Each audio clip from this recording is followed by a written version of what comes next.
بسم الله الرحمن الرحيم نحمده ونصلي ونسلم على رسوله الكريم أما بعد. عن جابر رضي الله تعالى عنه قال قال رسول الله صلى الله عليه وسلم عرضت علي النار فرأيت فيها امرأة من بني إسرائيل ربتت هرا فلم تطعمها ولم تدعها تأكل من خشاش الأرض حتى ماتت جوعا أو كما قال عليه الصلاة والسلام. حضرت جابر رضی اللہ تعالی عنہ سے مروی ہے کہ رسول اللہ صلی اللہ علیہ وسلم نے یہ ارشاد فرمایا کہ مجھ پر جہنم پیش کی گئی، میرے سامنے لائی گئی. میں نے اس میں ایک بنی اسرائیل کی ایک عورت کو دیکھا جس نے بلی کو باندھ دیا تھا، نہ اس کو خود کھانا کھلایا نہ اس کو چھوڑا کہ وہ زمین کے حشرات الارض میں سے کچھ کھا لیتی، یہاں تک کہ وہ مر گئی.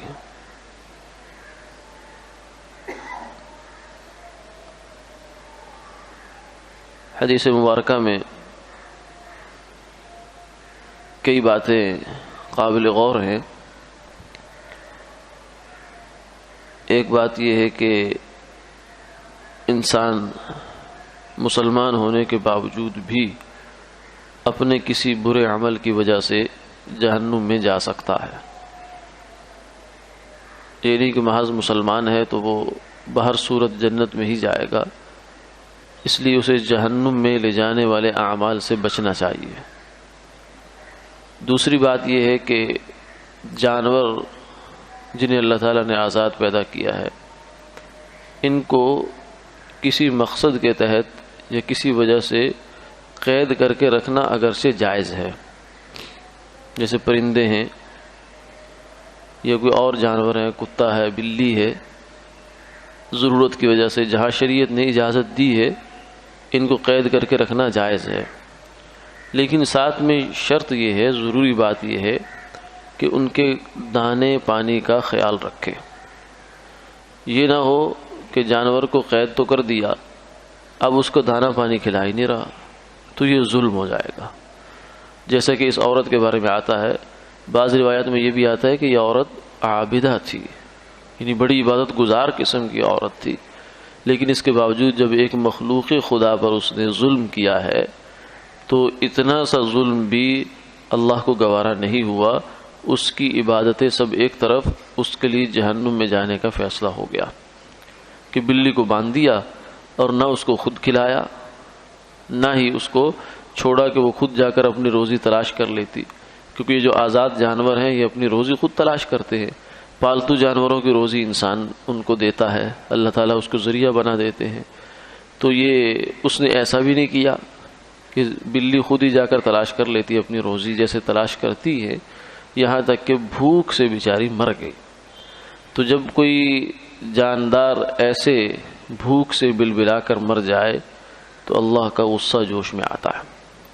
اس لیے اگر کسی آدمی کو ہم پابند کریں کہ تم نے یہاں سے نہیں نکلنا یا یہاں سے نہیں جانا، تو جو آدمی پابند کرتا ہے، شریعت کا ایک ضابطہ ہے نفقۃ المحبوس علی الحابس، جس آدمی کو آپ نے پابند کیا ہے اس کا نفقہ، اس کا کھانا پانی دانا آپ کے ذمے ہو جاتا ہے. تو اگر کسی کو ہم پابند کریں کہ تم نے گھر سے نہیں نکلنا یا تم نے یہ کام نہیں کرنا، تو پھر اس کی معاشی کفالت کرنا یہ بھی ہماری ذمہ داری بن جاتی ہے. اگر چاہے وہ ہم سرکاری سطح پر یہ کام کر رہے ہوں، چاہے ہم انفرادی سطح پر یہ کام کر رہے ہوں. حتیٰ کہ علماء نے لکھا اگر استاد ایک طالب علم کو کھانے کے وقت میں اپنے کام سے بھیج دے کہ جاؤ بھائی، یا ملازم کو بھیج دے کوئی بڑا افسر اس کا، تو اس وقت میں اس کا کھانا چونکہ دائیں بائیں ہو گیا، آگے پیچھے ہو گیا، اس کا کھانا اس کے ذمہ آ جاتا ہے. یا تو اس کو کھانے کے وقت میں بھیجے نہیں، یا پھر اب اس کو کھانے کے پیسے دے، یا جو بھی جس طریقے سے اس کو کھانا مہیا کرے. اسی طریقے سے ہم لوگ بعض دفعہ تقریبات میں ڈرائیوروں کو ساتھ لے جاتے ہیں تو خود تو اندر جا کے ولیمہ کھا رہے ہوتے ہیں، کھانے کھا رہے ہوتے ہیں، مزے کر رہے ہوتے ہیں دعوتوں میں، افطار پارٹیوں میں، لیکن بیچارہ ڈرائیور باہر گاڑی میں بیٹھا ہوتا ہے، اس کو کوئی پانی بھی نہیں پوچھتا. تو یہ بڑی زیادتی کی بات ہوتی ہے کہ وہ ہمارا پابند ہے کہ سیٹھ صاحب، چودھری صاحب کسی وقت بھی باہر آ سکتے ہیں، نہ وہ کہیں کھانے کے لیے جا سکتا ہے. تو ایسا موقع اگر ہو تو اس کے کھانے کا خیال کرنا چاہیے.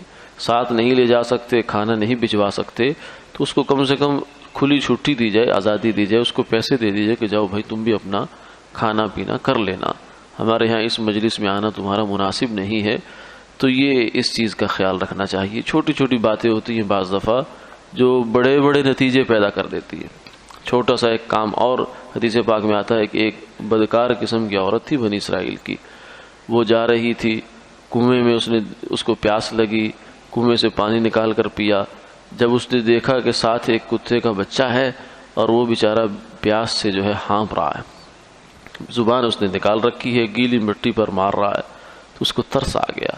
اس نے پھر اپنا موزہ اتارا، کنویں کے نیچے ڈالا، پانی نکالا، اس کو پلا دیا. تو اللہ تعالیٰ نے اس عمل کی وجہ سے اس کی بخشش فرما دی. یعنی بخشش فرما دی کا مطلب یہ ہوتا ہے کہ اللہ اس انسان کی زندگی بدل دیتے ہیں. پہلے اگر وہ غلط راستے پہ چل رہا تھا تو اب ایسا تو نہیں ہو سکتا کہ وہ جنت کا مسافر ہو، راستہ جہنم کا ہو، نہیں، بلکہ اللہ تعالیٰ اس کو توبہ کی توفیق دیتے ہیں اور اس پر اللہ کا فضل اور کرم متوجہ ہو جاتا ہے. یہ چھوٹے چھوٹے بہانے ہوتے ہیں، ذریعے ہوتے ہیں، جن کی وجہ سے اللہ کا فضل متوجہ ہوتا ہے. موجودہ حالات میں اصل ذمہ داری تو انہی لوگوں کی ہے جنہوں نے لوگوں کو گھروں میں بند کر رکھا ہے، کام سے روک رکھا ہے.